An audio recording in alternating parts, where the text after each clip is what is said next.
Bueno, vamos a hablar un poquito vamos a hacer una introducción muy breve a la física experimental. Estas fotos me gustaron, por eso las coloqué, porque en el pabellón 2, para cuando tengan oportunidad de ir, hay un péndulo, el péndulo de Foucault, y es muy interesante cómo se hizo a pulmón en el 2004, y bueno, está ahí, es un divinor, así que si les interesa un poquito chusmear de qué se trata, mirar de qué se trata, qué es un péndulo de Foucault, es muy lindo tenerlo por ahí, quedarse un rato mirando, por eso las coloqué ahí las fotos. Bueno, ¿qué vamos a ver en Laboratorio 1? Vamos a ver cosas que, si bien son más modernas, cosas que en la antigüedad ya se utilizaban, obviamente que son las medidas. Una de las principales cosas que nosotros sabemos es cómo medir longitudes, cómo medir volúmenes, cómo medir tiempos, porque tenemos todas las herramientas, la verdad, actualmente. Aunque dentro de por ahí 100 años, familiares nuestros digan, por favor, cómo hacían estas personas para medir en el 2010, 2020 con esas herramientas. Bueno, nosotros actualmente, yo me acuerdo siempre mi papá me decía, cuando estudiaba física, me decía, ¿cómo hacían los físicos sin computadora? Y bueno, no sé, lo hacían, y acá estamos viendo cómo medían antiguamente. Por ejemplo, algo que es muy común y que me ha pasado ver gente midiendo muebles, por ejemplo, con los dedos. Tengo un cuñado que es arquitecto y una vez lo vi empezar a hacer, ta, y me dice, sí, entra perfecto en el lugar donde no sé qué. Y yo dije, ¿qué es eso? Y me dijo, y claro, porque la medida que tengo en el dedo gordo y el dedo meñique es de 20 centímetros. Ah, mira qué bueno, y ahora lo adapté obviamente, yo me tomé mis medidas son 18 centímetros, entonces lo utilizo para hacer un montón de cosas cuando no estoy con un instrumento de medición adecuado.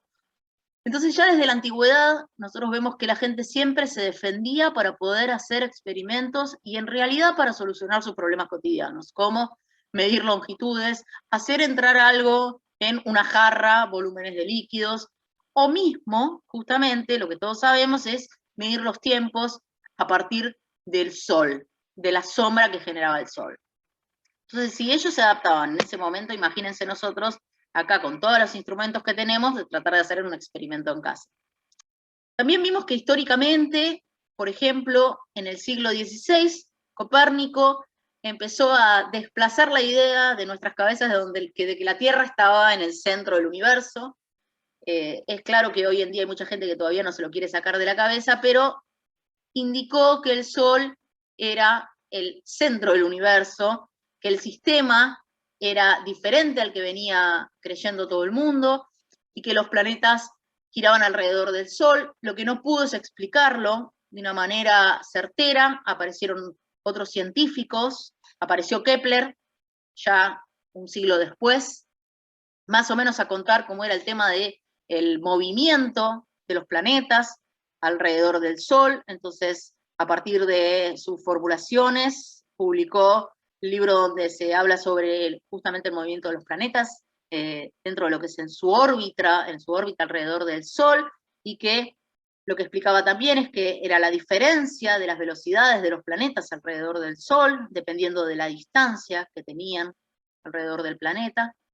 Entonces, del planeta respecto del Sol, y a partir de esas formulaciones fue que posteriormente aparece un personaje que vamos justamente a citar nosotros, que es Isaac Newton, que en 1687 publica lo que es la ley de la gravitación universal en su libro.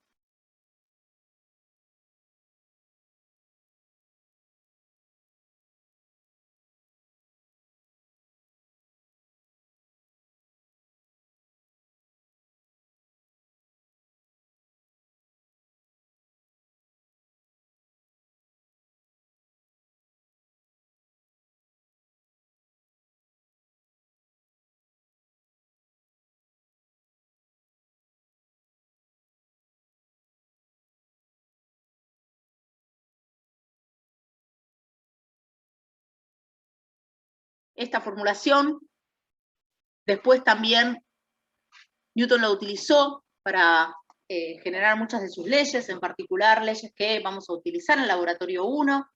Por eso es que yo siempre digo que el laboratorio 1 es una materia experimental que se puede realizar con un poco de ideas y con instrumentos que nosotros contamos en nuestras casas y que en realidad representan muchas de las cosas que hacemos habitualmente. Lo que en general hacemos es que no cuantificamos correctamente las cosas que medimos en casa. Simplemente eso, y que con una buena enseñanza de los conceptos los podemos llevar a cabo perfectamente.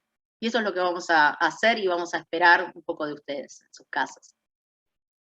Entonces, ¿cómo es que tanto esta gente como nosotros desarrollamos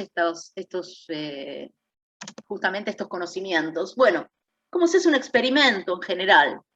Uno define el fenómeno, define lo que quiere investigar, lo observa, a partir de esas observaciones genera una hipótesis posible de ese fenómeno, trata de diseñar un experimento para poder cuantificarlo, medirlo, elige una metodología para poder medirlo, toma una cierta cantidad de mediciones una vez que diseñó ese experimento. ¿Y para qué toma una cierta cantidad de mediciones? Para poder ver si ese experimento, esa metodología que usó, esa hipótesis que generó, puede ser correcta en cuanto a la repetitividad de ese experimento. A partir de eso, reformula posibilidades de cambio. Quizás debe cambiar el diseño experimental, quizás debe cambiar la metodología o lo instrumental que está utilizando, y a partir de hacer las correcciones necesarias, vuelve a tomar mediciones para poder evaluar si lo que ustedes cambiaron, lo que ustedes modificaron, puede generar un experimento mejor, si ha mejorado el experimento, si ese experimento es repetitivo, y a partir de ahí, de su óptimo diseño, metodología e instrumental, a partir de ahí toman más mediciones para discutir esos resultados y poder concluir acerca de lo que está sucediendo con ese fenómeno. Y como siempre decimos, hacer un informe, reportar lo que ustedes observaron, lo que ustedes experimentaron, que en nuestros casos ya de, digamos, trabajadores como investigadores, para nosotros ese reporte, ese informe es un paper, por ejemplo, o alguna difusión de nuestro tema. Entonces es importante poder recorrer todos estos pasos a lo largo del cuatrimestre para poder llegar a un informe, una discusión de un resultado, una observación, cuantificación y poder mostrarle a la persona, a otra persona cualquiera, lo que ustedes investigaron. Eso es más o menos el recorrido de lo que es un experimento. Y el recorrido que todos estos científicos han tenido que llevar a cabo en algún momento. Esto es lo que esperamos también de ustedes.